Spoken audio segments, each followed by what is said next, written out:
Good morning students. आज हम excretory system के अंदर अपना नेक्स्ट टॉपिक है जिसका नाम है नेफ्रॉन स्ट्रक्चर और फंक्शंस। नेफ्रॉन जो होती है the functional and structural unit of kidney बोलते हैं। ठीक है, तो ऐसे ही इसके बारे में हम स्टडी करते हैं नेफ्रॉन्स के बारे में। ठीक है, तो नेफ्रॉन होती है स्ट्रक्चर और फंक्शन यूनिट ऑफ किडनी होती है। काफ़ी माइक्रोस्कोपिक स्ट्रक्चर्स होती हैं जिसके दो पार्ट होते हैं, हम आगे पढ़ेंगे। एक को हम रेनल कार्पसल कहते हैं और एक को हम रेनल ट्यूब्यूल कहते हैं। ठीक है, और नेफ्रॉन जो है ग्रीक वर्ड से लिया गया है जिसका मतलब होता है नेफ्रोज यानी कि किडनी। और लगभग 1 मिलियंस जो है नेफ्रॉन मिलते हैं इन हीच ह्यूमन किडनी के अंदर। इतनी ज़्यादा संख्या में क्या होते हैं भी नेफ्रॉन्स मिलते हैं मिलियन के अंदर।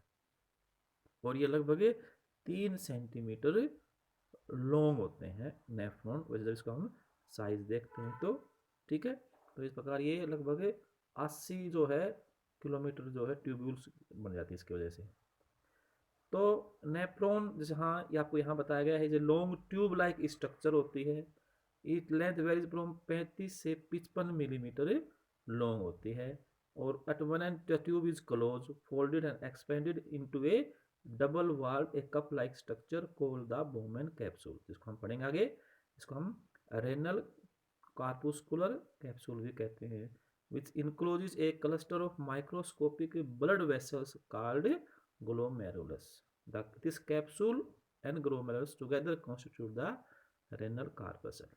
ठीक है, तो इसकी ये स्ट्रक्चर है रेनल ट्यूब्यूल और रेनल कार्पसल्स, ये इसकी स्ट्रक्चर्स होती हैं। ठीक है, ये जैसे कि आपको इसका डायग्राम दिखाया गया है कि क्या क्या इसके नेफ्रॉन के ये पार्ट्स होते हैं। पहले आपको ये तो फिर भी आप देख रहे हैं ना, तो ये अलग अलग इसके पार्ट्स होते हैं। Renal vein, artery, glomerulus, Bowman capsule, ये डीसीटी, ठीक है ना, ये कलोमेटर ट्यूब्यूल जो होता है। फिर ये लूप ऑफ हैंडले है ये, ठीक है। फिर ये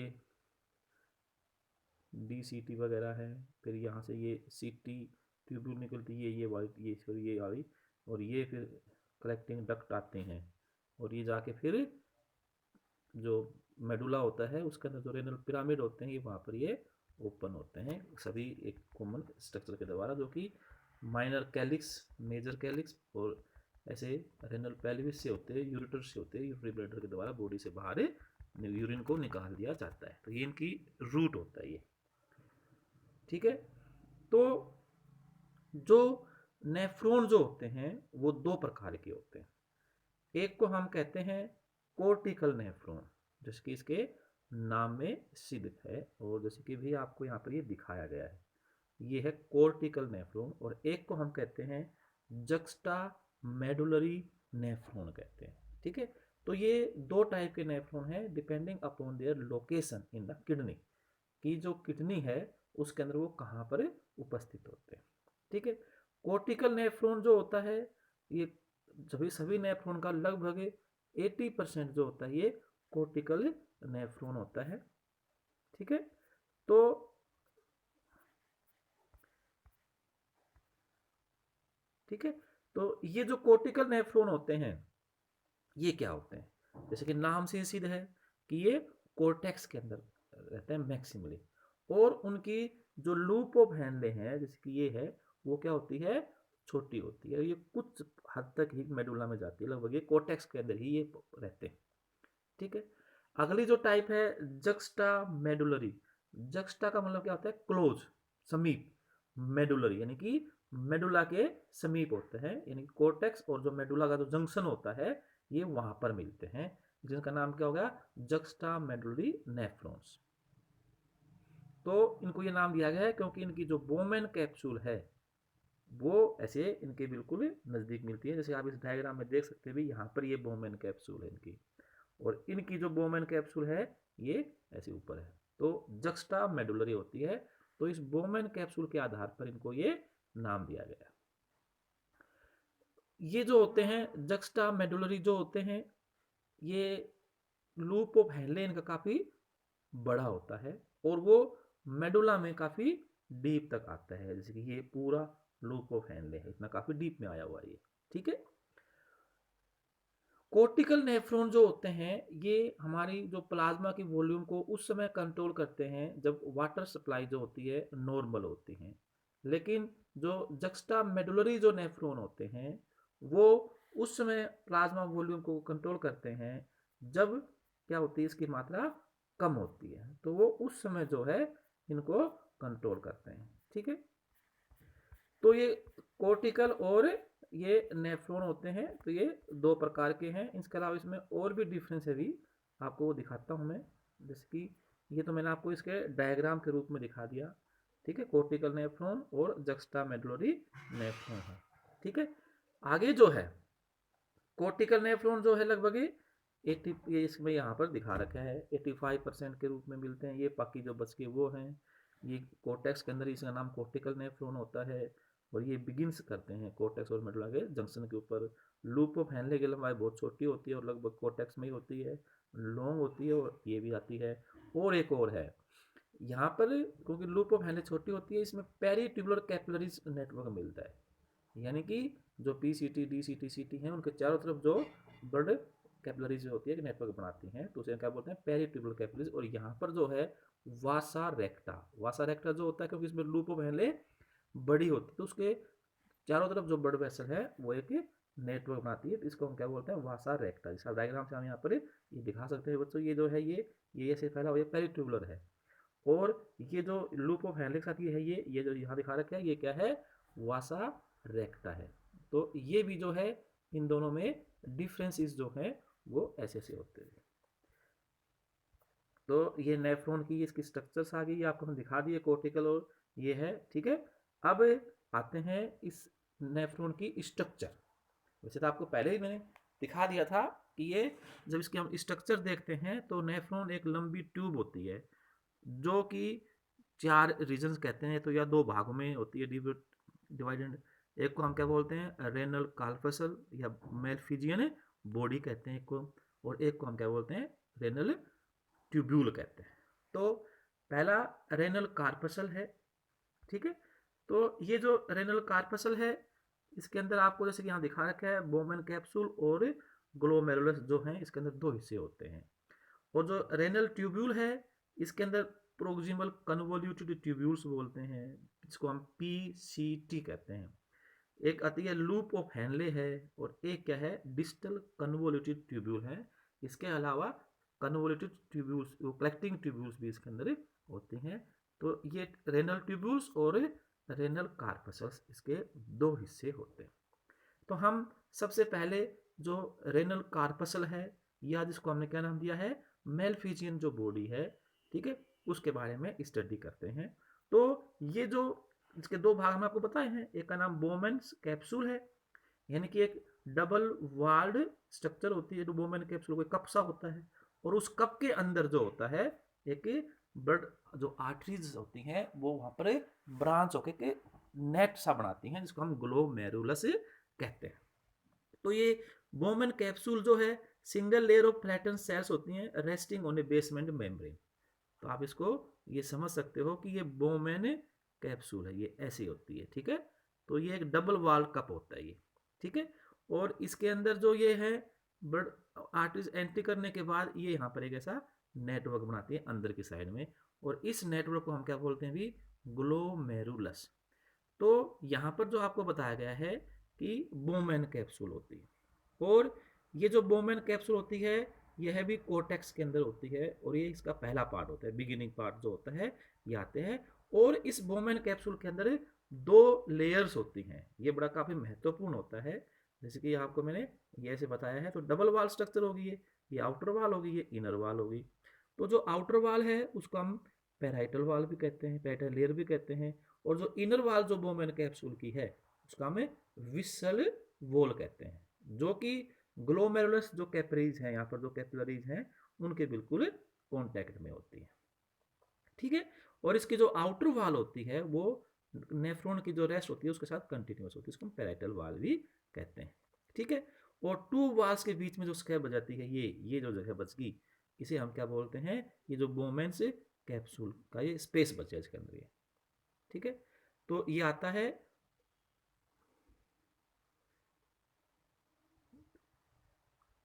और ये जो है आगे जाके कंटिन्यूस हो जाता है, इसका जो ये स्पेस है आगे ल्यूमेन जो होता है नेफ्रॉन का, उसके साथ क्या होता है, ये कंटिन्यूस होता है। ठीक है, तो ये पूरी होल जो स्ट्रक्चर है it is called renal corpuscle या मेलफिजियन बॉडी। इसके बारे में हम और भी पढ़ेंगे आगे। तो इसके बाद जो ये ग्लोमेरुलस है, ये एक प्रकार का एनास्टोमोसिंग कैपिलरी जो होती है उसका एक नेटवर्क सा बनता है।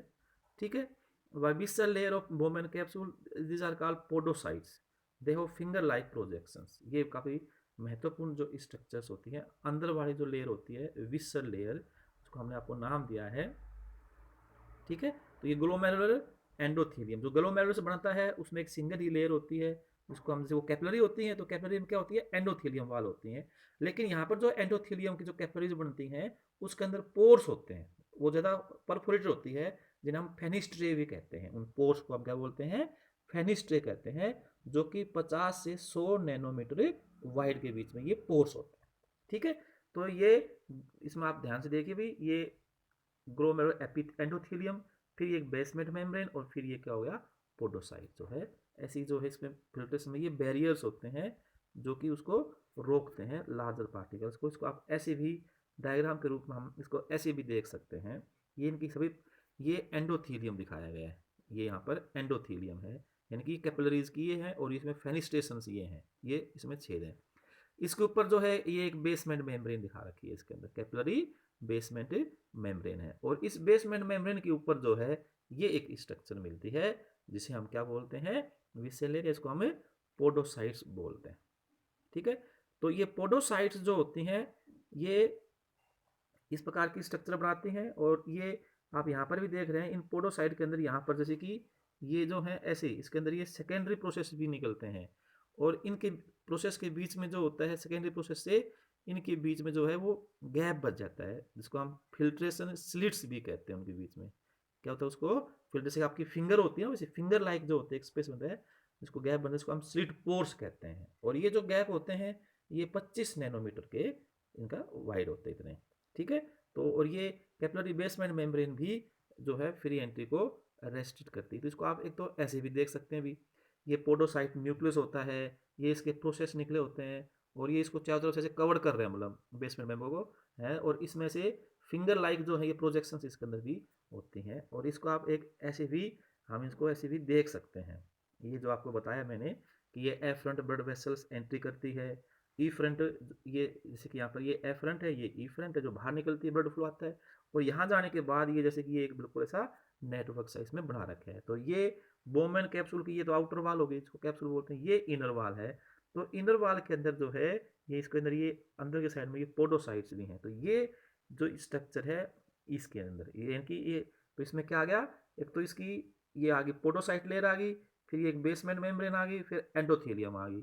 ठीक है ना, तो ये एक प्रकार की क्या बनाती है, बन गई, इसको फिल्ट्रेशन भी कहते हैं, जिसके द्वारा फिल्ट्रेशन होता है, अल्ट्रा फिल्ट्रेशन वगैरह जो भी है ये इसी के द्वारा होता है। तो इसकी जो स्ट्रक्चर है वो आपको हमने ये बता रखी, तो कितनी ये आपको स्पष्ट दिखाने की कोशिश की गई भी, ये भी है, प्लस इसको आप इस रूप में भी देख सकते हो जैसे आपको वहाँ पहले दिखाई थी, वही बात है, ये एंडोथीलियम है। ठीक है ना, जैसे ये एंडोथीलियम, ये लेयर है अंदर वाली, ये एंडोथीलियम है, इसके ऊपर ये बेसमेंट मेम्ब्रेन है, और फिर ये पोडोसाइट सेल है जिससे ये ऐसे प्रोसेस निकलते हैं, और ये सेकेंडरी प्रोसेस है, और इनके बीच में ये गैप है, ये फुट प्रोसेस भी का नाम दिया गया है, इसको हम सेकेंडरी प्रोसेस भी कह सकते हैं। ठीक है ना, और ये इनके अंदर स्लिट पोर होते हैं, ये इस प्रकार के इनके बीच में ये पोर होते हैं। तो इस प्रकार जो है ये उसको जो है फिल्टर होके ऐसे क्या होते हैं, इनसे बाहर निकलता है। तो देखो ये बेसमेंट मेम्ब्रेन है, ये सब इसके अंदर, ये एंडोथेलियम, ये बेसमेंट, और ये फिट प्रोसेस ऐसे हैं, उनके बीच में ये स्पेस में जाती है। तो ये आपको एक ग्लोमेरुलर फिल्टर जो है इनके अंदर जो होता है ये ऐसे निर्माण होता है। ठीक है भी बच्चों, तो ये इनके अंदर ही आता है। तो ये ग्लोमेरुलस जो होता है बोमेन कैप्सूल के द्वारा होता है, और ग्लोमेरुलस क्या होता है, नेटवर्क ऑफ कैपिलरीज होती हैं। ठीक है, इसमें फिल्ट्रेशन के द्वारा होती हैं, और ये एक नॉन स्पेसिफिक फिल्टर के रूप में काम करते हैं। और इनका साइज ऐसा होता है कि हमारा जो ब्लड, आगे हम पढ़ेंगे इसके बारे में, कि लगभग आरबीसी को और कुछ प्रोटीन को छोड़ के इसके अंदर सभी जो होता है वो फिल्टर हो जाता है। ये बोमेन कैप्सूल है, डबल वॉल कप्लेक्स स्ट्रक्चर होती है जिसमें ग्लोमेरुलस होता है, ये हमने आपको पढ़ाई दिया था। पैराइटल लेयर होती है, और फिर एक ये विसल लेयर, उनके बीच में बोमेन से ये स्पेस होता है, ठीक है। ये बोमेन स्पेस होता है। अंदर वाली लेयर का नाम क्या है? विसल लेयर है, जिसको हम पोडोसाइट भी कहते हैं, ठीक है। फिर ये जो भाग है, इसके बाद जो है रेनल कार्पसल्स के बाद इसका अगला भाग शुरू होता है, जिसको हम रेनल ट्यूब्यूल्स कहते हैं, ठीक है भी। और ये ट्यूब्यूल जो है PCT, loop of Henle, DCT मुख्य रूप से ये होती हैं, ठीक है। और कलेक्टिंग डक्ट्स जो होती हैं, ऐसे ये ट्यूब्यूल्स के बारे में हम पढ़ते हैं। तो सबसे पहले हम प्रोक्सिमल कन्वोल्यूटेड ट्यूब्यूल कहते हैं। ये इसको हमने प्रोक्सिमल नाम ये दिया गया है क्योंकि ये बोमैन कैप्सूल के बिल्कुल पास होती है, उसके बैक साइड से क्या होती है, नेक से उसे उत्पन्न होती है ये, और इसलिए इसका नाम क्या दिया गया है? प्रोक्सिमल है। और यह जो होती है कोर्टेक्स के अंदर ये होती है, ठीक है।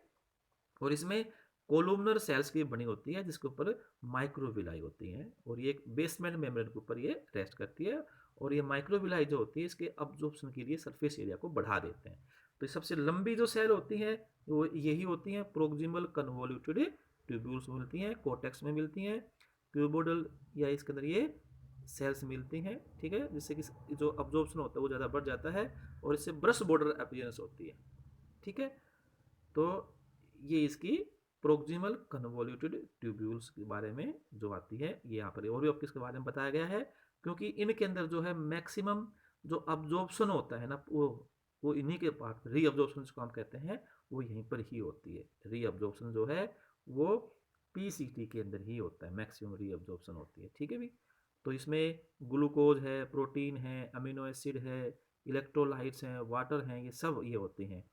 और इनके अंदर जो क्यूबोडल एपिथेलियम होता है उसके ऊपर माइक्रोविलाई होते हैं, और उससे क्या होता है, ये रीअब्जॉर्प्शन की जो प्रोसेस किया होता है ये बढ़ जाता है। ये एक्टिव प्रोसेस के द्वारा भी ये रीअब्जॉर्प्शन किया जाता है। तो इस प्रकार जो ये पीसीटी होती है, ये इलेक्ट्रोलाइट का और एसिड बेस का बैलेंस भी बनाए हुए रखता है, प्रोक्सिमल कन्वोल्यूटेड ट्यूब्यूल होती है, ठीक है।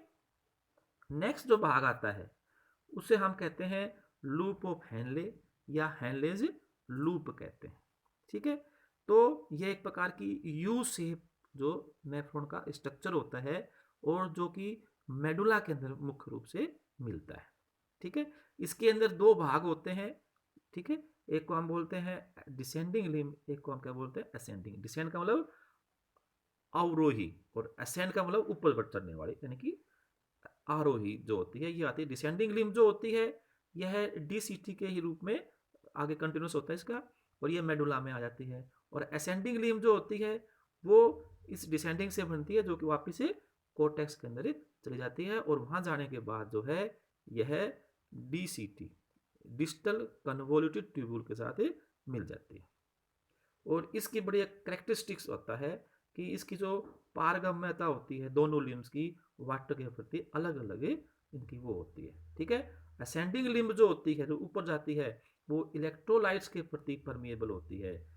इनकी किसके प्रति होती है? इलेक्ट्रोलाइट्स की, और इम्परमिएबल टू वाटर, ठीक है, ऊपर वाली। और जो नीचे आती है डिसेंडिंग लिम्ब जो होती है वो इसका उल्टा होती है, वो परमिएबल टू वाटर होती है और इम्परमिएबल टू इलेक्ट्रोलाइट्स बोलते हैं, ठीक है। तो इस प्रकार इससे एक प्रकार का काउंटर करंट मैकेनिज्म हम पढ़ेंगे ना, उसके अंदर ये काफ़ी महत्वपूर्ण होते हैं। एक प्रकार का मतलब कंसंट्रेशन जो होती है उसकी मात्रा ज़्यादा होती जाती है जब हम मेडुला में जाते हैं। तो ये लूप ऑफ हेनले होती है। इसके भी दो भाग होते हैं, थिक पार्ट और थिन पार्ट, इसको हम कहते हैं। तो डिसेंडिंग लिम्फ के अंदर भी पहले थिक पार्ट आएगा जो कोर्टेक्स में होता है, ठीक है, सिंपल स्क्वेमस एपिथेलियम का बना होता है। हेयर पिन जो घुमा हुआ भाग होता है वो हेयर पिन कहते हैं। फिर असेंडिंग लिम्फ के अंदर भी थिन पोर्शन आता है, और फिर उसका क्या आता है, थिक पोर्शन आता है। तो ये इसकी पूरी वो बताई गई है। ये सिंपल स्क्वेमस एपिथेलियम का होता है थिन पोर्शन, और ये क्या होता है, थिक पोर्शन जो होता है वो क्यूबोइडल एपिथेलियम, जहाँ पर अब्जॉर्प्शन होता है वैसे वहाँ पर मोस्टली क्यूबोइडल एपिथेलियम होता है, ठीक है। तो ये लूप ऑफ हेनले है। इनकी जो डायग्राम है आपको वो पूरा दिखाया था, ठीक है ना। ये कौन कौन से पार्ट्स होते हैं, उनके क्या क्या स्ट्रक्चर्स हैं, ठीक है। तो ये आपको जैसे कि यहाँ पर दिखाया था अभी, ये रहा। तो ये जैसे कि ये बोमेन कैप्सूल है, ठीक है ना, यहाँ पर ये बोमेन कैप्सूल होगी, और इसके बाद जो ये हाईली कन्वोल्यूटेड जो ये भाग है पीछे साइड में, ये ऐसे आता है, और फिर ये लूप ऑफ हेनले है, और फिर ये एक और कनेक्ट होती है। तो इस प्रकार ये इसकी पूरी स्ट्रक्चर है, ये नेफ्रॉन के अंदर आती हुई, ठीक है। तो ये इनके अंदर ये आती है। तो लूप ऑफ हेनले जो होती है ये स्ट्रक्चर होती है। यहाँ पर भी अब्जॉर्प्शन होता है, इसकी भी अलग अलग ये होती हैं, और इसके चारों तरफ ये दो वासा रेक्टा मिलता है और पेराट्यूबुलर कैपिलरीज भी मिलती हैं। ठीक है, ये वासा रेक्टा है और ये पेराट्यूबुलर, ये वासा रेक्टा है और ये वासा रेक्टा और ये पेराट्यूबुलर कैपिलरीज जो होती हैं यहाँ पर ये बन जाती है। अलग अलग प्रकार के नेफ्रॉन में अलग अलग स्ट्रक्चर्स मिलती हैं। फिर आती है next distal convoluted tubule, DCT जो होती है। ठीक है, यह भी ट्विस्टेड होती है, क्वाइड होती है, इसके उससे छोटी छोटी होती है। ठीक है, और जो DCT जैसे कि ऐसे ये इसका क्या होती है, ऐसे ये क्वाइड होती है, और फिर ये एक ऐसी स्टेट जो है पार्ट बनता है इसका, जिसको हम बोलते हैं कलेक्टिंग ट्यूब्यूल्स। और ये कलेक्टिंग ट्यूब्यूल्स आगे जाके जो कलेक्टिंग डक्ट है ये उसके अंदर ओपन हो जाती है। ठीक है ना, अब हम इसके बारे में फिर बनाएंगे। तो ये ऐसे ये डिस्टल कन्वर्टेड ट्यूब्यूल होती हैं ये, और ये कोर्टेक्स के हिस्से में ये होती हैं। ठीक है, और इसकी जो स्ट्रक्चर है या इसकी जो वाल है वो लगभग PCT के जैसे होती हैं। ठीक है, लेकिन इसमें एक जक्स्टा ग्लोमेरुलर एपरेटस मिलता है। ठीक है ना, ये इसकी एक विशेष स्ट्रक्चर होती है। ठीक है, उसके अंदर भी आती है। इनमें इतना विशेष अब्जॉर्प्शन भी नहीं होता है, लेकिन ब्रश बॉर्डर इसलिए नहीं होती है। इनका लूमेन जो होता है PCT से ज़्यादा होता है। तो यह इसका जो है DCT वाला जो पोर्शन है वो आता है भी।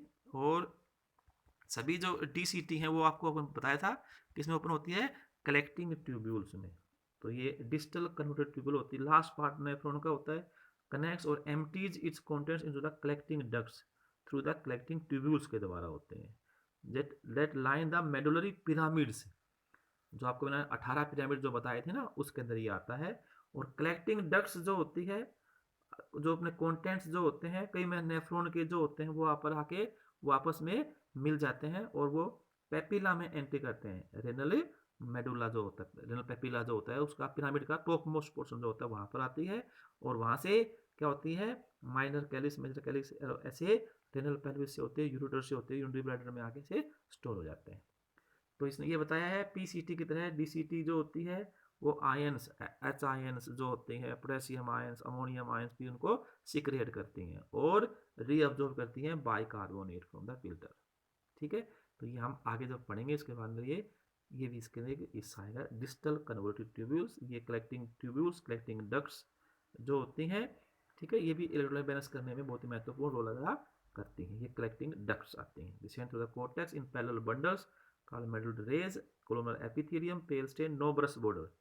और इसके अंदर कलेक्टिंग डक्ट्स में दो प्रकार की सेल होती हैं, इंटरकैरेटेड सेल और प्रिंसिपल सेल जो होती हैं ये इस प्रकार की है। इसमें दो सेल्स भी इसके अंदर मिलती हैं, जिससे जक्स्टा ग्लोमेरुलर एपरेटस बनता है। क्योंकि जो ये कलेक्टिंग जो डक्ट होती है ये जब इसके संपर्क में आती हैं, है ना, ब्लड वेसल्स एफरेंट आर्टरीज के बीच में, तब वहाँ पर क्या बनता है, यह जक्स्टा ग्लोमेरुलर एपरेटस बनता है, जिसमें एक सेंसिटिव सेल बनती हैं, जिसके अंदर जो कन्वर्टेड ट्यूब्यूल DCT की या जो CT की जो सेल होती हैं वो सेंसिटिव ज़्यादा होती हैं, और जहाँ पर एफरेंट आर्टरियों के लोकेशन के अंदर ये आती है। तो इसकी वजह से इन दोनों के अंदर जो होते हैं कुछ परिवर्तन हो जाते हैं, जिसे हम क्या बोलते हैं, जक्स्टा ग्लोमेरुलर एपरेटस बोलते हैं। तो ये जैसे कि यहाँ पर ये बताया गया है भी, तो ये डिस्टल कन्वर्टेड ट्यूब्यूल जैसे कि यहाँ पर है, ठीक है, ये एफरेंट आर्टियल है, तो इसकी वजह से ये डिस्टल कन्वर्टेड ट्यूब्यूल जो होती है मैकुला डेंसा बना देती हैं ये। और ये जो एफरेंट आर्टियोल है इसकी वजह से क्या बनती है, जक्स्टा ग्लोमेरुलर सेल्स बन जाती हैं। तो ये मैकुला डेंसा और जक्स्टा ग्लोमेरुलर सेल्स जो होती हैं इन दोनों से क्या बनता है, फिर जक्स्टा ग्लोमेरुलर एपरेटस बनता है। तो ये इस प्रकार की इसमें ये सेल होती हैं। ठीक है, तो ये एक प्रकार की जक्स्टा ग्लोमेरुलर ये एपरेटस बनता है।